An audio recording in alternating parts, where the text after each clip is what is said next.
Hello, Night Nation. Trylko here, and this is the Sons of UCF Live, debuting on a day with a lot of news happening that impacts UCF.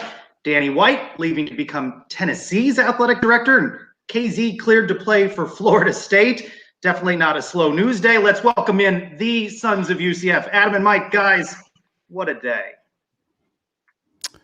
I'm sorry. I was told Trylko would be here. I don't recognize this clean-shaven gentleman on the screen. Are you an imposter? Who are you? Not an imposter. The one, the only. It's good to get the band back together. I know we did some live pregame stuff, so excited about a Thursday night soiree event. Hopefully every week, and hopefully we don't have news of this kind every week because that'll be exhausting. We've been complaining about a boring offseason. We open up every one of our shows saying, "Hey, no big news in football." And here we go. We got some big news. Yeah, and it's not assistant coaches or who's in or out of the transfer portal, but definitely a program-changing bit of news today from Danny White, going to Tennessee, and already a press conference scheduled in Knoxville Friday. How about that? Surprising, right? I think we all knew that when you have success as a leader, other people are going to look your direction. I think this one's a little bit surprising because it feels like it came out of left field. You heard some rumblings early on when Tennessee's job opened, but I think we all looked at it. I'll be the first one to go old takes exposed. I said on the show this week, there's no way that Danny goes to that dumpster fire. I'd be more concerned with Duke and his dad and taking over there. And 2 days later, I'm an idiot. So surprised that it was this soon, surprised it was this school. Can't be surprised that it happened because, unfortunately, I think we all knew Danny was a commodity, and it's only a matter of time before commodities get scooped up. Yeah, these guys never stay 30, 40 years. It's very rare that they stay, and especially at a school like us at UCF, at a G5 school, to keep a guy like Danny White in-house for that long, almost impossible. So we knew this day was going to come. We just didn't know it was going to be today. But here we are, and I mean, what are we going to do about it? That's what this whole show is about, right? That's right. As we process this, let's bring in our first guest. You know him as Jason Beatty from Knights 24/7, a return guest with the Sons of UCF. Jason, Danny White's departure represents the end of arguably the most important era in UCF athletics history. Yeah, it's quite the turn of events. I mean, I think the school is surprising for me. I'll be interested to see where the connection was with him in Tennessee. It's like you guys said, it's not surprising that it happened, right? I mean, it's inevitable. Unfortunately, at a school like UCF, we've seen it with coaches, now we see it with the athletic director. But in terms of the era that had been, you look at first Scott Frost and then Danny and then Mackenzie Milton and now Josh Heupel. Sorry, not Josh Heupel, and now Danny White. You're breaking news, Jason. No, not Josh Heupel. Now Danny White. It does feel like that 17, 18, 19, era of UCF athletics has really gone out the door now, with Danny White leaving. So it's surprising. The timing's interesting to me, but it's the end of an era at UCF. Absolutely. Jason, a lot of folks saying that obviously Danny got a bit of a pay bump, which money definitely talks, right? But Tennessee is not necessarily in a really favorable position. For those who aren't aware, they essentially self-reported that they had massive recruiting violations. They fired their head coach and a bunch of staffers. So a lot of folks kind of scratching their heads that you would assume that if we all agree that Danny would have had an opportunity at some point to go someplace. Everyone kind of scratches their head that he took this one right now.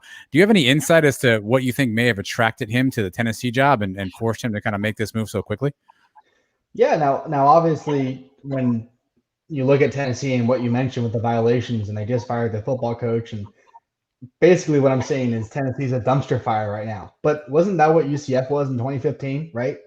I think this opportunity, people saw what he was making at UCF, just over $1 million, and now he's going to be making, $1.8 million, I guess a little bit more. But I don't look at this decision as if it was a money decision.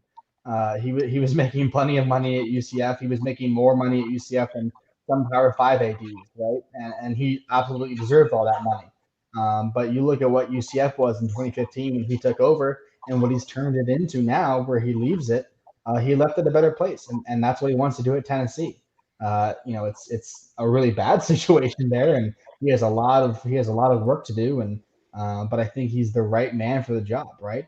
He's shown that he can turn around a program from not just hiring and firing coaches, but fundraising and building new facilities and putting the plans in for new facilities and getting that money and like with all the fundraising and the different funds that he put together over the years. Most recently with the Charging On Fund to help offset the fallout of the COVID-19 pandemic. I mean, if we all know Danny White, any opportunity he had to fundraise, right? If UCF scored 40 points, he would say, everyone donate $40 for every point that was scored, or whatever it was. He knew how to fundraise. So from the fundraising to the improvements to the facilities, I think Tennessee, where they are now, he can go in and hopefully clean things up for them. Jason, obviously all the fans were taken by surprise today. It was kind of news that we weren't expecting to hear. What about inside the UCF buildings? How much notice do you think President Cartwright knew about this, or anybody inside the athletic building? Was obviously Danny didn't just decide this overnight. So how long has he been working on this? I mean, I would still say it's pretty recent, just because Tennessee's firing was pretty recent, right? I would say within the past week or so, not too long. It'll be interesting to see. I don't know exactly if Danny was eyeing the Tennessee job specifically, or was he looking for more of this? This school has had issues. They're now going to rebuild, and he wants to be that guy, regardless if it was a Tennessee or a Kansas or wherever. If he maybe he was looking specifically for Tennessee. I personally don't know that.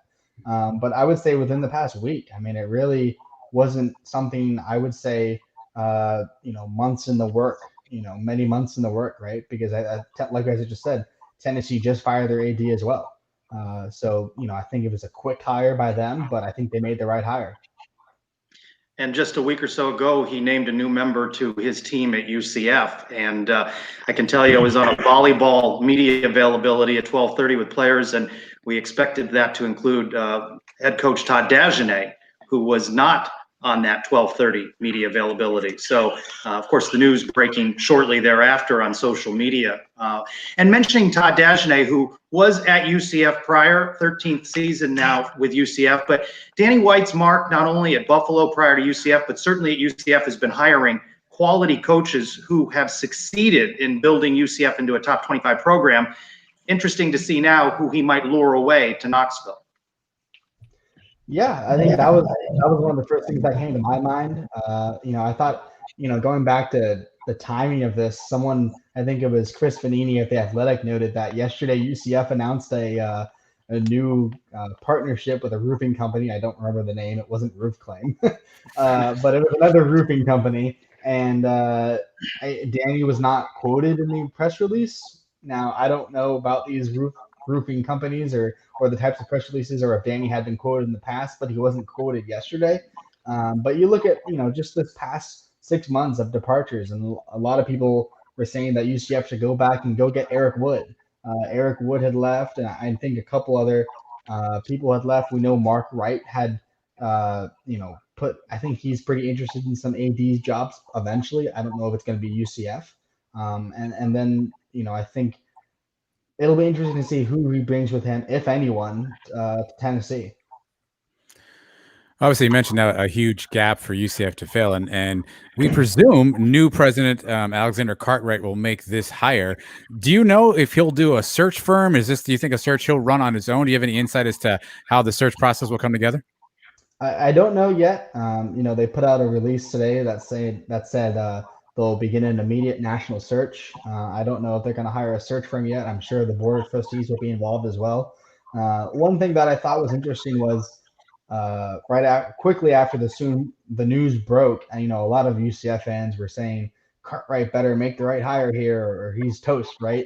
And that made me think, well, what do we know about Cartwright and if in his support for athletics?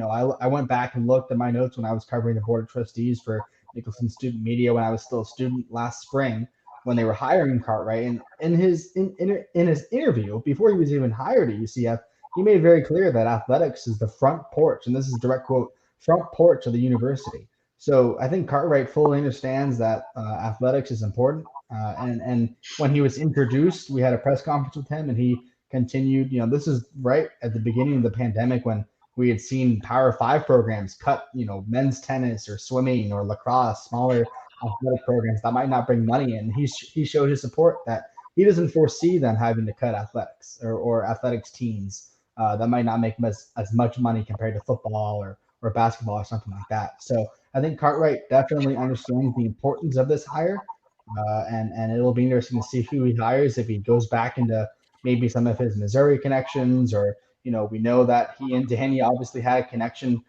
back in Buffalo when he was up in New York in the Sony schooling system.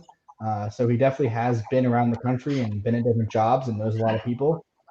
It's going to be interesting to see how he handles this hire, whether he does hire a search firm or not. I'm not sure yet, but it'll be interesting to see how it pans out. A lot of us thought Danny was going to be here long term. He's mentioned many times he was going to build this thing into a monster. How much do you think this year of COVID and the financial impact it had on all the programs, and what kind of hole we're in now with all the money we lost this year, how much did that factor into his decision to go to a big-time school like Tennessee? It's interesting that this is what presets his leaving, right? You talk about the financial struggles and the millions of dollars lost because of no fans in the stands or things like that.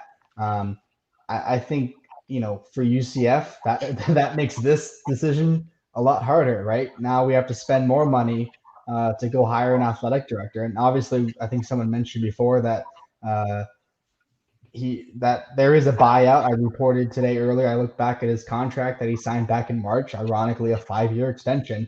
Isn't that strange how that always happens? There's an extension signed, and then within the year or so, that whoever it is leaves. But in that extension, it included a $2.5 million buyout. So I guess that's good right now for UCF. That extra money coming out, I guess, was unexpected.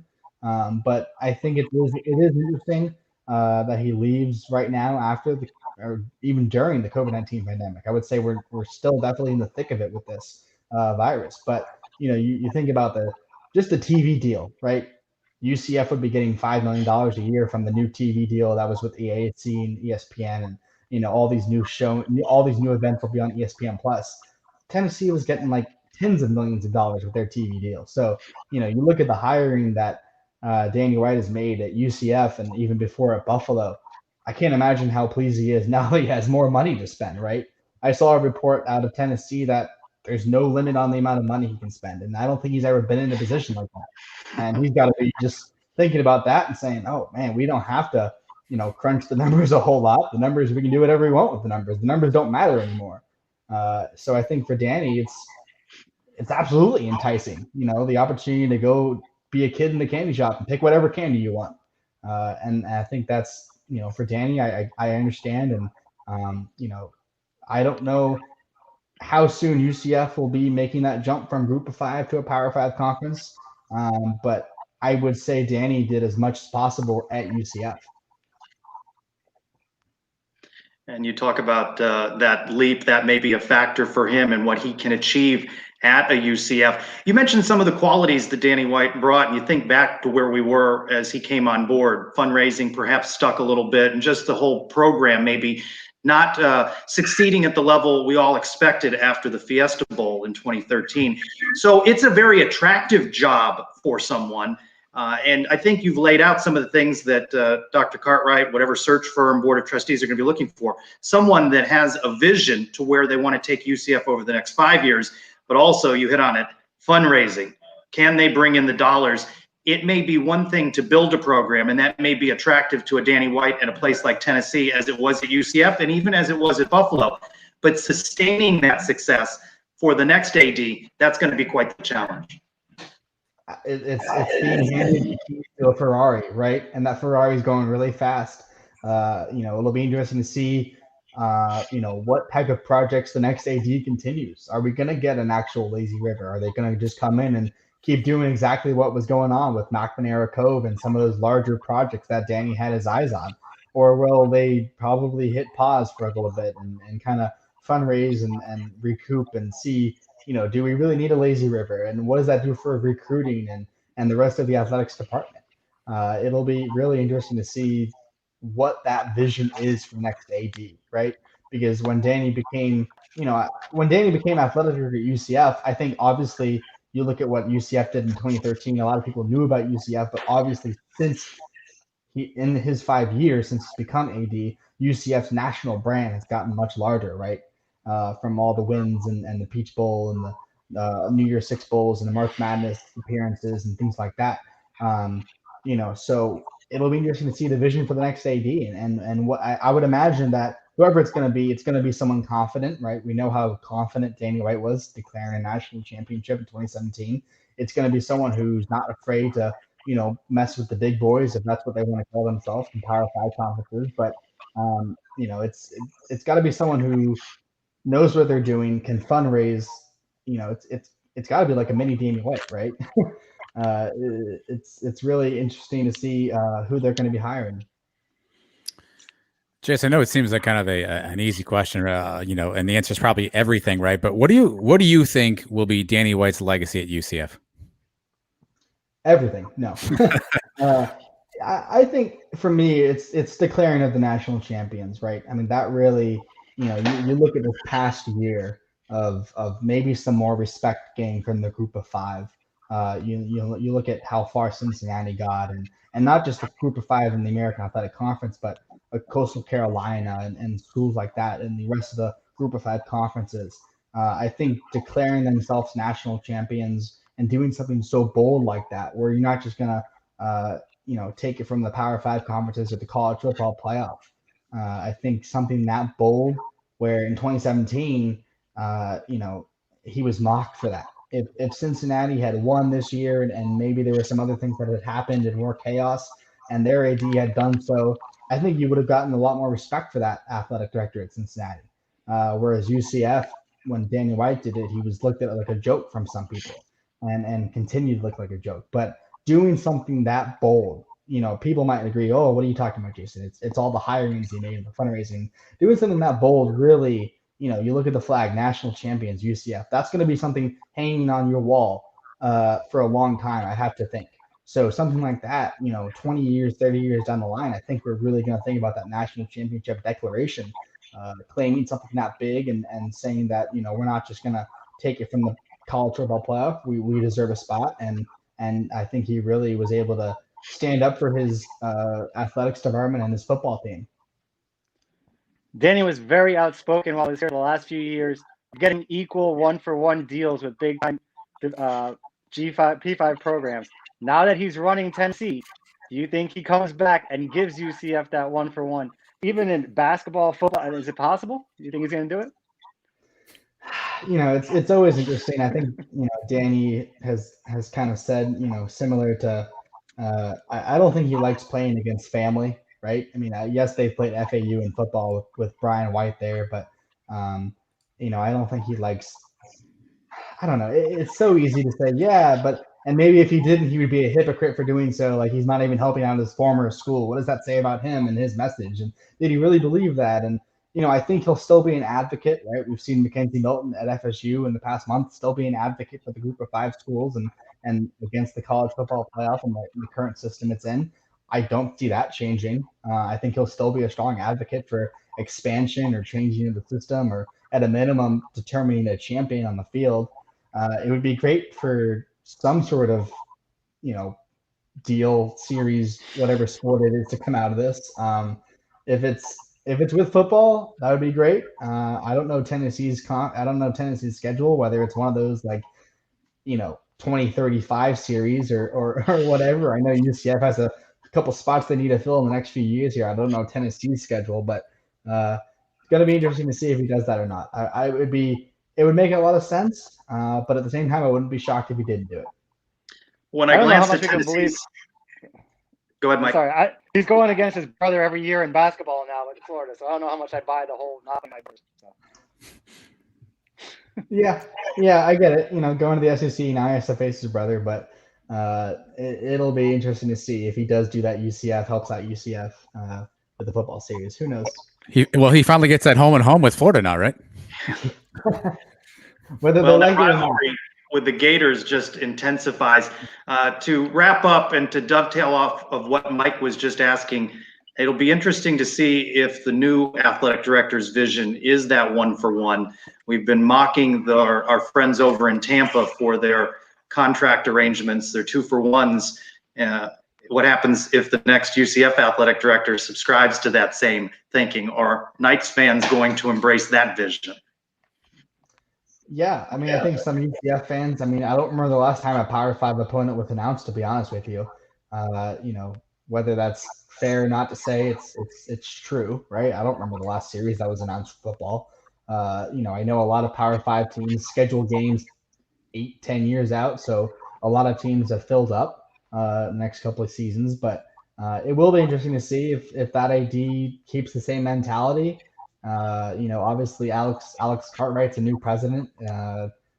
Maybe he has a different mentality as well, and that'll impact the hiring decision of what they want to do with the football scheduling and who's going to play UCF in the future.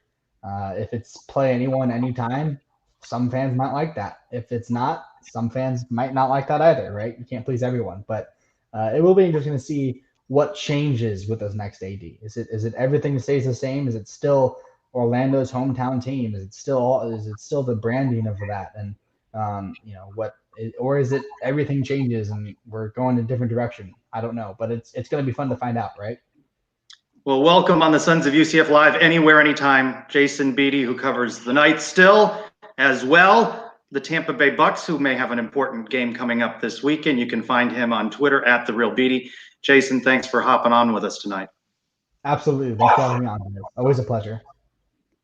Well, we've discussed some interesting angles there, huh? I mean, there's some fallout. I mean, as much as you want to speculate about Danny White's moves, selfishly, as a Knights fan, I'm only concerned about what's next for UCF, and Dr. Cartwright has a big hire. Yeah, I mean, you saw a list come out today. Pete Thamel from Yahoo published a list. We expect to have Chris Benini from The Athletic on here in just a few minutes, where maybe we get some more insight from a national standpoint. But just going through this list quickly, guys. So here's some names that were on Pete's list and some potential tie-ins. So you have Brian Maggard. He's the AD at University of Louisiana Lafayette. He has a Missouri tie-in. He's also the gentleman who hired Billy Napier, the very successful coach down there. You have Ren Baker, the AD at North Texas, also at Missouri, and spent some time in Memphis. The other guy on that list is Brian White, Danny's brother, who also spent some time at Memphis. So 3 folks on that list from Pete Thamel. Whether or not he just pulled this out of thin air, if he has sourcing on this, it wasn't really clear. But 3 folks on that top of that list there that all have Missouri ties. So you wonder if UCF again dips into the Missouri pool for talent. We can debate whether or not that worked out last time, but we'll see if that's maybe a direction that Dr. Cartwright wants to head. Yeah, another name that jumped out at me was Zach Lasseter. Zach was previously at UCF and worked with Danny White. He's out at Oregon State now as a number 2 associate athletic director. So that's an interesting name as someone that had a previous UCF tie. Last time this job came available, there were names thrown out there too, and Danny White was not on any of those lists. It came as a big surprise. When I heard Danny White, I thought it was the ex-quarterback for the Cowboys. I had no idea who he was. I don't think any of us had heard of him. And he came in and did a great job. So just because these people are coming out with these lists now, I think that's all speculation, and nobody really has any idea. Well, and to be fair, Mike, that was a different, that was Dr. Hitt making that hire, right? So who knows what Cartwright's style will be? Is he going to, again, hire a search firm? Is he going to call around? He's a new president, and I don't know how much that factors into it, but this is going to be his first big athletic hire. So we have no precedent for what he looks for, kind of qualities he had. Obviously, we saw Hitt make a few different hires in his time. Some were hits, no pun intended, and some were misses. Keith Tribble, I'm looking at you. So it really depends on, I guess, what Cartwright's hiring style is going to be. And unfortunately, none of us really know that, particularly as it relates to athletics. And certainly not the most important thing that he has had to deal with amidst a global pandemic and its impact on UCF's finances.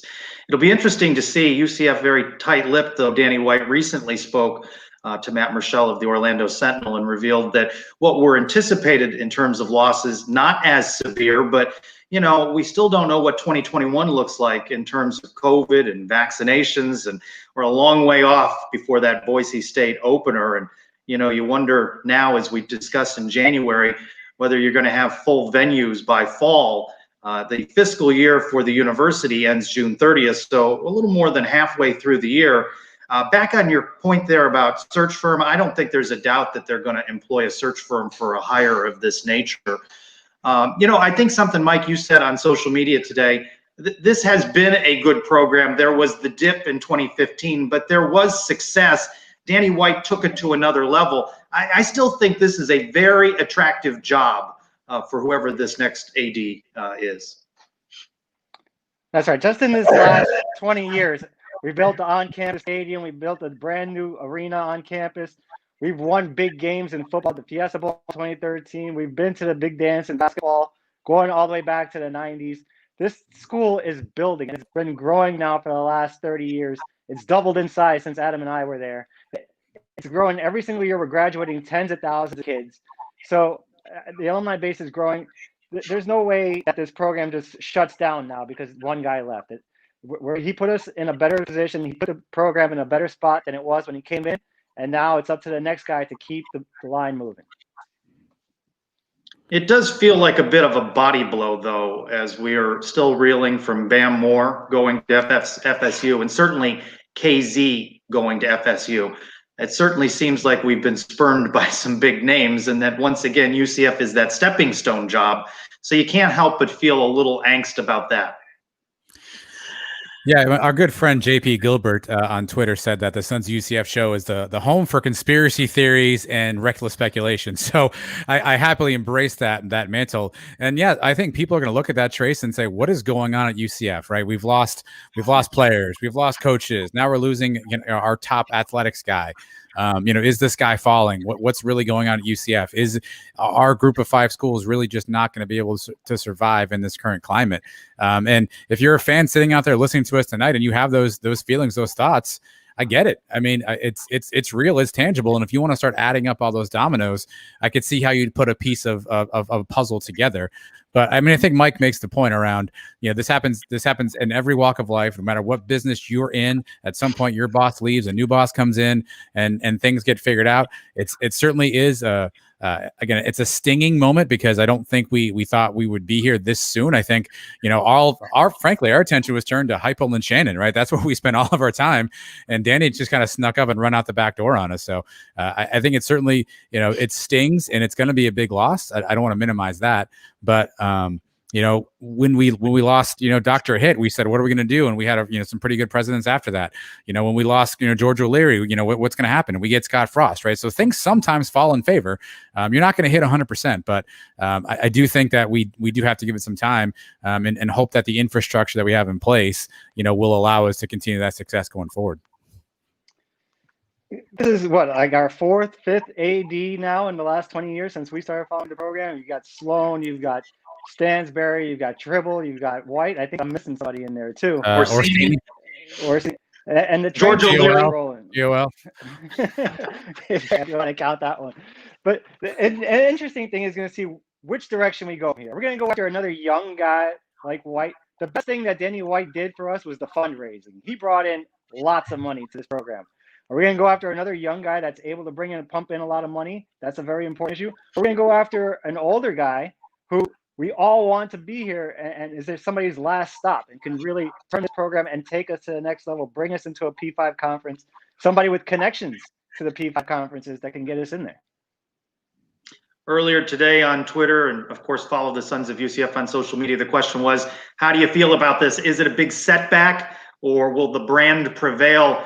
Some 62% said big setback. The rest, the brand will prevail. I like the people who provided comments and said, really, it's a bit of both. At Cost Seg Advisor, it is a setback, but the brand will prevail. And that sentiment was echoed by several. So it is certainly a body blow to UCF. As we continue the conversation, let's bring in our next guest, Chris Benini, National College Football reporter for The Athletic, who is joining us tonight to discuss this. Chris, Danny White leaves some big shoes to fill. Yeah, no, I mean, no, he was an incredible part of what they've built over the last handful of years. I mean, you guys know this better than anybody. He honestly, I think he was one of the best athletic directors in the country bar none, no matter where you were. So I think it's a home run hire for Tennessee without a doubt. Obviously, it's a setback for UCF, but it's something they can overcome. A lot of the stuff he's raised money for, put in place. There's still a lot of good things to come for UCF. Chris, a lot of people, I don't think were surprised that Danny was in high demand. I think the UCF faithful were surprised that it happened really quickly, and B, it's Tennessee, which while it's an SEC school and there's certainly SEC money behind it, they have a litany of issues perhaps facing them here in the near future. How surprised were you that Danny jumped this quickly to a Tennessee program? I mean, not too surprised. I know I'd heard he was interested possibly in the Georgia job when that opened. But, Tennessee's got probably NCAA penalties coming down. They're still going through this whole investigation. There's a lot that's going to have to be done. But I think Tennessee is one of those jobs. It can be a top 15 type of place. I mean, they already have so much already in place. The football program's got everything you could ask for. They just haven't won games. So he takes over a situation where they're going to have to fix some things. It's very similar to, the situation he took over at UCF. He comes aboard not long after a winless season, and we saw him turn around that quickly. So he's clearly not afraid of a challenge, one that seems like it could be a really tough climb back out. And Tennessee probably will be that to an extent. But, it's a big job. It's a upper half SEC type job. So I think it made sense. Danny White was getting paid pretty well at UCF in the top part of all ADs. It was mentioned that he got an offer he could not refuse Tennessee. Do you have any details on the exact money or what else that was involved in the deal? I don't have any details, any of that stuff yet. I'm sure it'll come out relatively soon once the ink is dry on the contract and all that. Because now, he's at Tennessee. They have to abide by public records laws. So some of that stuff that, that at UCF they were able to hide a little bit, actually at Tennessee will be able to come out more. So I don't have any details on what it was. I'm sure it was a lot, because Tennessee had to move quickly. This was probably even more important than the football hire, honestly. And so Danny would have had most of the leverage. So I imagine, he most certainly got an offer he couldn't refuse. One of the things that you and your colleagues at The Athletic do so well is you write these profiles on what are the pluses and minuses of a particular job. If you were helping UCF craft the job description and the want ad for this, what would you write about UCF after Danny White's tenure? Yeah, I mean, this is easily top 5, group of 5 athletic director job out there. I mean, just the fact that they hired Danny White from Buffalo, a sitting group of 5 athletic director elsewhere tells you, what they can do. They've got a winning football program. They've got a fan base that is engaged that they can raise money for. I mean, all the fundraising records that UCF has broken over the last handful of years. It's going to make it a very, very appealing job. You have an on-campus stadium. You've got a lot of facilities in place. A lot of things that are planned to move forward now. It's in Orlando. It's a great place to live. Great place to be with your family. So there will be a lot of people interested in this job, and for good reason. Chris, I know it's super early to ask this question, but are there any names that you're hearing out there? Any early reporting on some names that we should keep an eye on? Nothing for sure, like people who are definitely in the mix, but some names I think would be interesting who could get in the mix are people like Brian Maggard at Louisiana, who's done a really good job there. He was a potential candidate for Boise State as well when that one opened up. Brian White, Danny's brother down at FAU, he could be a possibility as well. I think was at Missouri before he was at FAU. Ren Baker at North Texas, the AD there. He's done a good job building a lot of stuff up there. So those are some of the names that come to mind off the top of my head. Like Danny White, I think UCF will, they could grab a number of sitting group of 5 ADs who would want to come, or if you're looking at Power 5 people who are in, like number 2 jobs or something like that. What do you think the biggest priority for UCF is in replacing Danny White? Is it somebody that can raise the money? Is it somebody that has experience hiring good big-time coaches? What would you think is the most important thing? Well, raising the money is a big one. There's really the two most important jobs for athletic director, far and ahead of everything else, are you got to raise money and you got to hire a coach. Danny was superb at both of those. I mean, his track record hiring coaches at Buffalo and UCF is elite. And obviously, again, he set all those fundraising records at UCF. So those are the two things you're going to have to do more than anything. If I had to pick one over the other, probably fundraising, because when you're at a group of 5 school, when the money is not the same as it is at the Power 5, when you don't have hundreds of millions of TV dollars coming in, you got to find money somewhere. And the momentum that they have the last couple of years and the fundraising they've done, I think that's going to be probably the top goal in mind, especially since, they don't have any of the major coaching jobs open. We're in the bubble, right? We talk about UCF all the time. From someone who's not in our bubble, what's UCF's reputation on the national landscape from your viewpoint right now? It's like I said, it's one of the top group of 5 athletic departments in the country, and Danny White was a big reason for that. Everything he brought forward, obviously before Danny was there, the way things ended with George O'Leary and a lot of that stuff going on when he was, working as AD and then he wasn't. It was kind of a mess. And Danny came in and really righted the ship, raised the bar to an incredibly high level, and he's turned it into a place where the football job will have a lot of interest, where the basketball job will have a lot of interest, where the athletic director job will get a lot of interest. They are really set to continue the success they've had throughout the athletic department, I think, moving forward. And he will leave a legacy, leaving the place much better than he found it. And it's a place that's going to be very appealing for other people. Well, Chris, you mentioned coaches, and one of the things that Chris does really well on The Athletic is the coach tracker. It's one of my favorite things that I read every time that comes out. And 3 years ago, you were coach tracking for UCF's opening, and obviously that turned into Josh Heupel. So 3 years later, how would you assess the job Coach Heupel has done at UCF? This is a tough one, and I know it's a very polarizing topic among UCF fans. I wrote a story after that first year, heading into the Fiesta Bowl, that Heupel had really done an elite level job, and he was getting almost no credit for it, and he really should have, especially that American Championship win against Memphis with Darryl Mack without Mackenzie Milton. They developed a great game plan for Darryl Mack in that game. And they win the game. And then the Fiesta Bowl, they stayed within 8 points of LSU. They played that LSU team very tough, and LSU goes on to win the national championship the next year. And then the following year, the Tulsa loss, really bad. But overall, it was a pretty good year. I think it's obviously at the lowest point because of that BYU loss.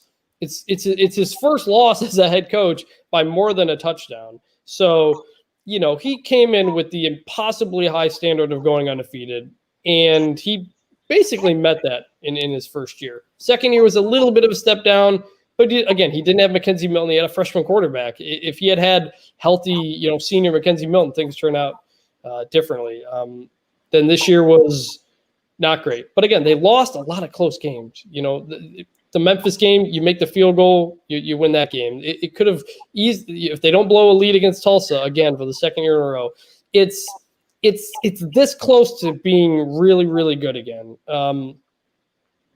Defensively, it's been a problem, and I know Randy Shannon has that contract that's kind of hard to get out of. I think he's done a good job. I think he's done quite a good job. Obviously, not what I would have said a year ago or 2 years ago, but things have to turn back in the right direction now next year. Chris, you mentioned Randy Shannon really quickly. Are you surprised at that contract when you kind of heard the details? Yeah, I was, just because you don't see those type of deals at the Group of 5 level really very much at all. I think it was making about $1 million. I mean, that's pretty much unheard of in the Group of 5. It's a ton of Group of 5 head coaches don't even make that much money. So not only that it was that much money, but also the buyout too. So yeah, I was surprised when that came out. Danny White raised a lot of eyebrows when he claimed the national championship for us a few years ago. And he's been begging for one series again with P5 schools. Are there any positives now that he's gone? Are other schools more likely to deal with UCF? Well, it depends what the strategy of the next AD is. I was someone who just didn't agree with the demanding 1-for-1s because you just generally weren't going to get many of them, and they didn't. I mean, you see, USF's got 2-for-1s coming with Alabama, with I think Miami and Florida as well, possibly. So, yeah, you'd love to get 1-for-1s with those, but I think the value of a 2-for-1, if you can get them on a campus. I know the Florida deal was they didn't want to be on campus; they wanted it to be at the Citrus Bowl or whatever the stadium's called now. So it's tough. If it's a 2-for-1 and you can get one of them at home, I think you got to take it. I don't know specifically what the things Danny turned down, but you're a group of 5 school. If you have a chance to get a top level P5 school in a 2-for-1, I think you got to take it. I mean, that's not to say Alabama would have done a 2-for-1 with UCF because UCF's a much better program than USF on the field. But man, I would do it. I still think you get a lot more out of it. It's why Mike Oresco keeps encouraging all of them to take a 2-for-1 because it's more games against Power 5 teams, and that's what they want to get. We'll see. We'll see what the strategy of the next AD is. But I know that's a topic that's kind of been divisive among fans, and frankly, the rest of the conference was not going to follow suit in it. Well, let's wrap up with this, Chris. Danny White, we know what he has accomplished at UCF. How do you think he has advanced the cause of the group of 5 as well? Tremendously. I mean, somebody needed to say the things that he was saying in 2017 and 2018. And I know it was derided by fans, but a lot of administrators understood it. Barry Alvarez, the Wisconsin AD who used to be on the committee, he said to my colleague Nicole Auerbach that, UCF, that was kind of an eye-opener. They deserved a chance. Gordon Gee, the president of West Virginia, said a similar thing. The only thing that's going to help it in the end is teams like Cincinnati going undefeated and competing or winning, a Peach Bowl against Georgia, UCF beating Auburn, almost beating LSU. That's ultimately what's only going to do it. But he kept the conversation going. And so much to the point that I wrote a story, heading into bowl season. I talked to Danny about, hey, you've got Cincinnati, Coastal Carolina, and I guess San Jose State could all finish undefeated. Should they claim a national championship? They had Alabama not won, had Cincinnati won, Cincinnati could have been number 1 in the Colley matrix, like UCF was. And Danny was like, he was all for it. He's like, I'm pulling for Cincinnati. I'm pulling for Coastal Carolina. We want to win these games. We want to have these undefeated seasons to highlight how unfair this current system is. And obviously, none of those teams won, and it didn't end up happening. But, he brought it to the forefront. I think a lot of fans, it's been years since that happened. And if you mention it on Twitter, UCF Twitter is going to find you and talk to you about it. I think that's a good thing. I think it's good that this conversation keeps happening. The more it happens, it's only a positive. And Danny was a big part of that happening. Chris Benini, we thank you for joining us tonight. You can find Chris's work on The Athletic at Chris Benini on Twitter. Chris, we appreciate it. Yep. Thanks, guys. Thanks, Chris. All right. Well, some insights. We've had local and we've had the national perspective. And I think it reaffirms what we know. Tough shoes to fill. It is a key job that will attract a lot of interested candidates. Well, yeah, it's interesting.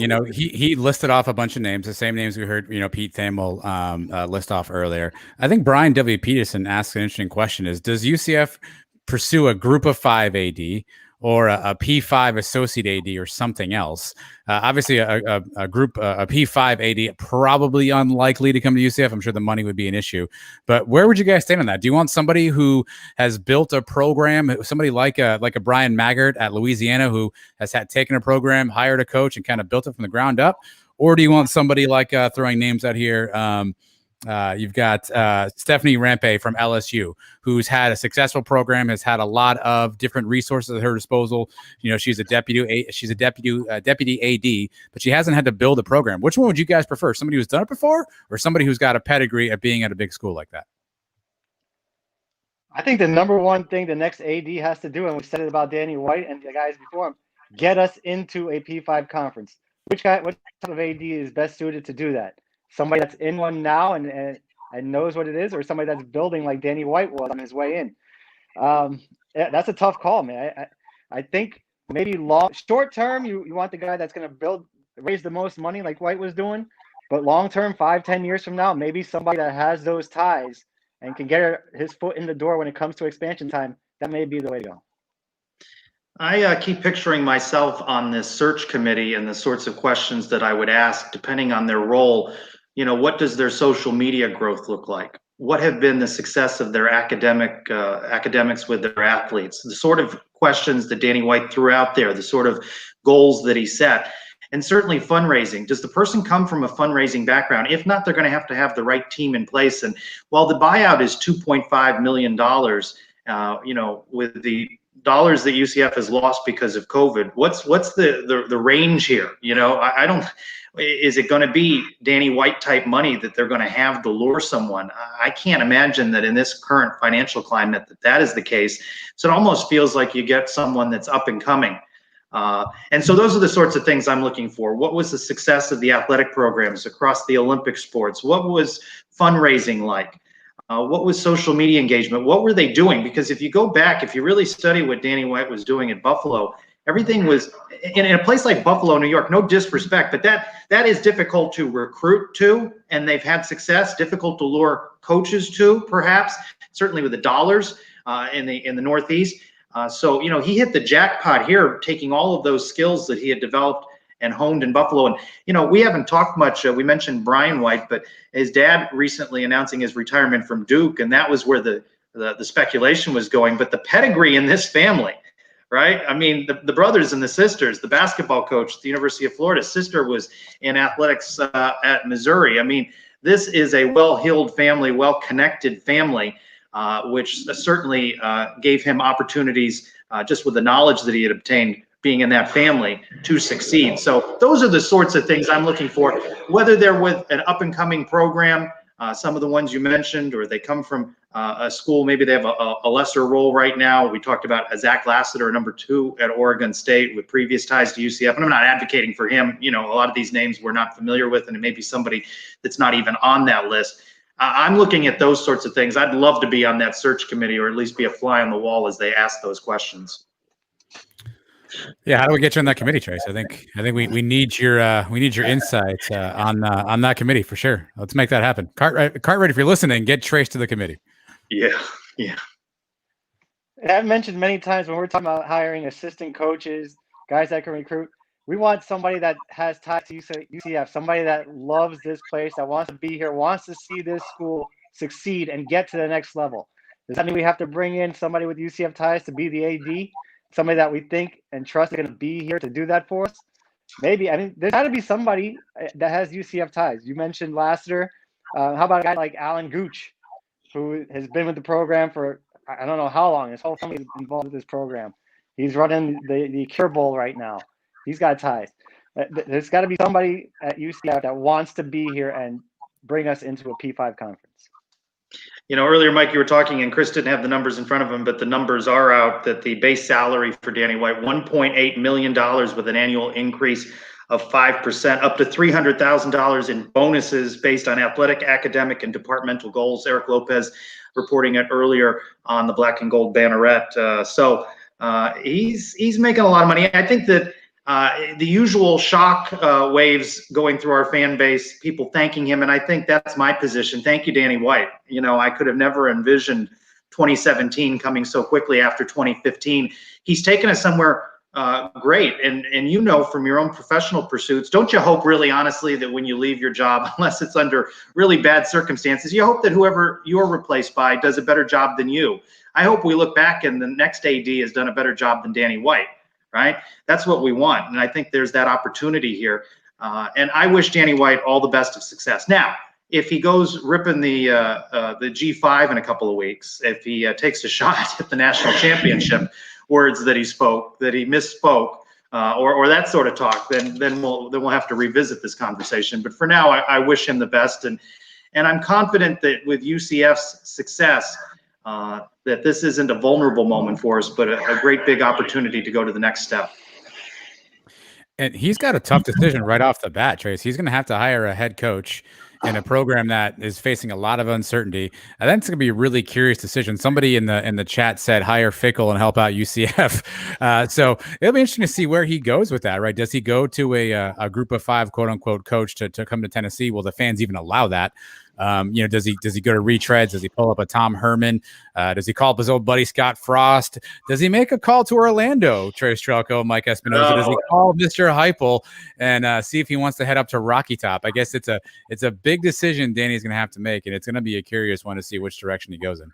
Well, the flip of that on Heupel is you go coach by coach with a tremendous level of success. Scott Calabrese with men's soccer, Coach Abe with women's basketball. While there are some detractors, I think you could have the best coach on this campus in Coach Johnny Dawkins with men's basketball. You wonder if he could pluck coaches.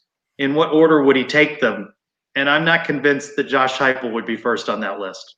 We're about to find out, right? And I'm going to go on the limb, and if I don't win the Mega Millions, I guess I'll bet everything I have on this one, because I don't think he's going to go Heupel's way.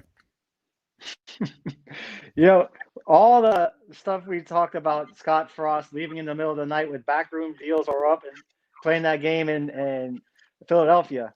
I mean, like I said earlier, this was not done just last night. This has been in the works now probably for at least a week or two. Hopefully no sneaky stories come out about Danny White making this deal with Tennessee, but the fans are going to react the way they do no matter what, right? Well, I don't think he was in Philly having a Philly cheesesteak while this conversation was happening. But Chris Benini told us that his name was out there in the Georgia stuff, right? I mean, now to what extent that was, and is that agents making leverage? You never really know. But it's a tricky thing, right? We've all had jobs, right? We've all left jobs, right? You have to get another job before you leave your job, so you have to interview while you have the job. So I guess I understand that from a practical standpoint. But it is interesting how quickly did Danny start to think about maybe it's time to move on, and what were those factors, right? Were they as simple as opportunity to challenge myself to the next level, opportunity to increase my income, which are all things I think we'd love to do, or if you want to go conspiracy theory, tinfoil hat, hey, the sky's falling at UCF and I better jump ship now, right? And I think our fan base is equal 50-50. Some people are definitely on the tinfoil hat side, and some people recognize sort of the potential for this move for Danny personally. So and I guess time will tell where that shakes out. And more than one thing be true though. Can't he be privy to the No, only one thing was true at a time. I don't know if you've read the newspaper lately, but if it's one thing can be true. No, you're absolutely right. Right. He could say, hey, I want more responsibility. I want to move up. And maybe he sees some things coming to UCF from financials or whatever. So yeah, but that's not our society right now, right? We're not a both things nuanced type of society. We are give me the truth, or if you don't give me the truth, then you're wrong. If we're ranking all the losses we've had now in the last recent few years, Scott Frost, Mackenzie Milton, the Boca Bowl, and now today Danny White. Where is this? Is that the top? Is this the toughest loss we've had to endure now in the last few years? I think without a doubt, it's the most challenging of the losses, certainly, because this is the captain of the ship, right? So yeah, certainly the case that the direction we go in now. The concerns, the camp that wants a Josh Heupel run out or a Johnny Dawkins run out is that you don't know that the next person you hire, case in point, Tennessee, that's had missteps in hiring. And that's where Dr. Cartwright is the most important person in this storyline now, along with whatever search group that is put together, is that this hire has to come in and take UCF to the next level, right? And sustain success. And in some ways, I feel like this athletic director comes into a difficult situation, one that's reminiscent for me of Dylan Gabriel, right? And I think it's something that we've talked about, or you've talked about on the show. Dylan Gabriel, if he wins the American Athletic Conference championship, KZ did. If he takes him to a New Year's Six bowl, KZ did. If he wins that game, KZ did. How can he eclipse Mackenzie Milton? This next athletic director, he has to go beyond lazy rivers and millions of dollars raised. And think about this. You heard the numbers thrown out, the sandbox that Danny White gets to play in now, the millions and millions and millions of SEC dollars. You know how difficult it was for him to get? I mean, they have not yet, with all due respect to UCF, they still haven't hit this $2 million COVID goal, right? It's a hard place. It's been a hard place to make money. He's moving into a situation where he's going to be able to raise a lot of money, and still a big opportunity with this job, but it is a difficult job to step into as well in so many regards. I think he's going to make more money. We just got 2.5 million, Trace. We got that 2 million covered. Yeah, well, that means you don't have enough money to hire a coach. I mentioned KZ. That was the other big news. It was at one point the big news of the day. KZ cleared to play at Florida State, which is what we all want, but it's still funny to read just a couple of weeks after he's left UCF. What was your reaction when you heard that? Did you think it would come so soon and that he's going to compete for that job in spring camp? That's great for him. We love Mackenzie Milton. He's the best that we've ever had. I hope he does great. I hope Florida State goes 6-6 and he plays fantastic and goes to the NFL. I'm not going to root for them to go undefeated, but I love him.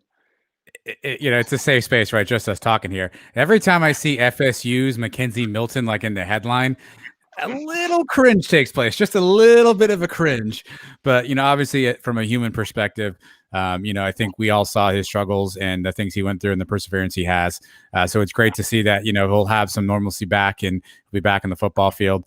But I see that FSU quarterback Mackenzie Milton headline pop up on my phone, and I'm like, well, this doesn't seem right. So I'm gonna need a minute on that one still. But good for Casey. Well, he's going to be listed on every broadcast as UCF transfer Mackenzie Milton, right? That's just the way they're going to all say it. Well, Central Florida. It'll be Central Florida transfer, right? That'll be the way. That'll be the way. A little plug before we wrap up. You had a double episode, so to speak, and you had former defensive lineman Chris DeLoach on as one of the guests. And if folks haven't listened to, be sure to get the download content for the Sons of UCF. What were your big takeaways from that? I thought it was an interesting interview that gave us some insights into Josh Heupel. And, we always talk about, is the Josh Heupel behind the scenes different than the one we see with the media in front of the camera? What did you think when you heard Chris speak of Coach Heupel?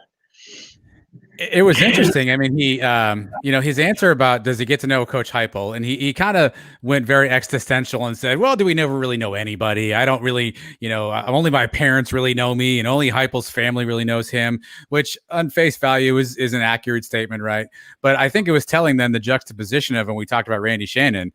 And I mean, the praise was effusive, right? He's a guy I can talk to. I can go ask him questions. He's always there for us. And so on the front side of hearing his Heupel answer, I found it interesting, but I also just thought maybe Christopher's just an intellectual kind of thinker in that respect. But then the love he had for Randy Shannon, I think that kind of was telling to me to say he definitely spent more time with Randy, felt more comfortable with Randy Shannon. And we always kind of surmise that there's an offensive and defensive type of schism, if you will, from a coaching perspective. And what Christopher said didn't talk me off of that particular perspective. Mike? When we booked him to be on the show this week, the last thing I'd seen from him was a tweet saying that he wasn't having fun anymore and it's time to go. So when Adam told me we're getting him on the show, I said, okay, now we're going to get some fireworks on the show. We're going to get some inside scoop, maybe some dirt on Heupel. But he came on and, he never said anything bad about him. He said he didn't agree with the decision of cutting the guys mid-season. They got in trouble, but he understood it. He understood where it was coming from.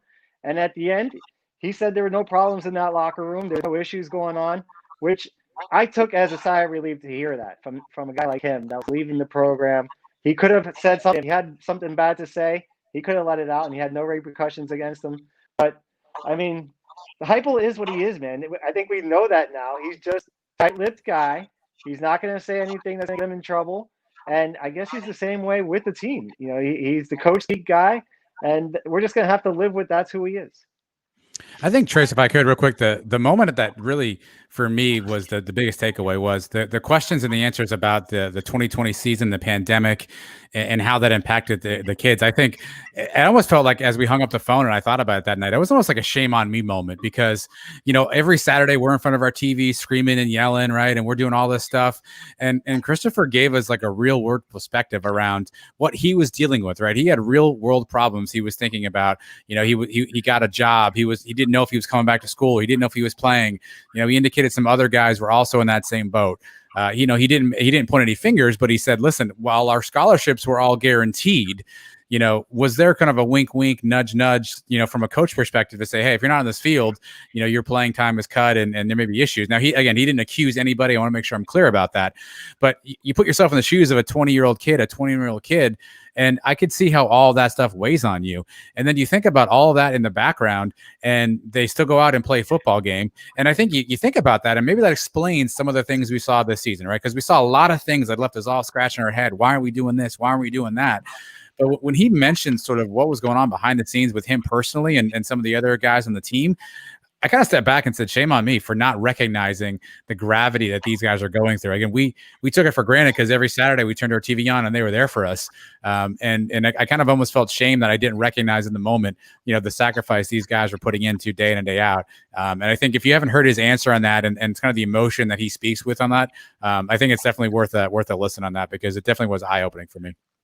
Yeah, and as I listened to the Crystal Loach interview today and contrasting it with the news of Danny White, amongst parts of the fan base, we already felt like, maybe Josh Heupel, the seat was getting warmer. I can't help but think that he certainly is on a bit of a warmer seat now because now he's going to have to prove himself in the 2021 season to a new athletic director. So much to talk about. Good that we decided to debut and relaunch Sons of UCF Live on a big newsworthy day. Blew up the rundown for this show a couple of times. Not even an opportunity to talk about basketball, scheduled to play Saturday at 2, media availability with Johnny Dawkins midday tomorrow. Of course, Coach Dawkins, the others learning the news today and reacting to it. And we'll have more reaction coming up. You have plenty to talk about on the next all-new episode of the Sons of UCF.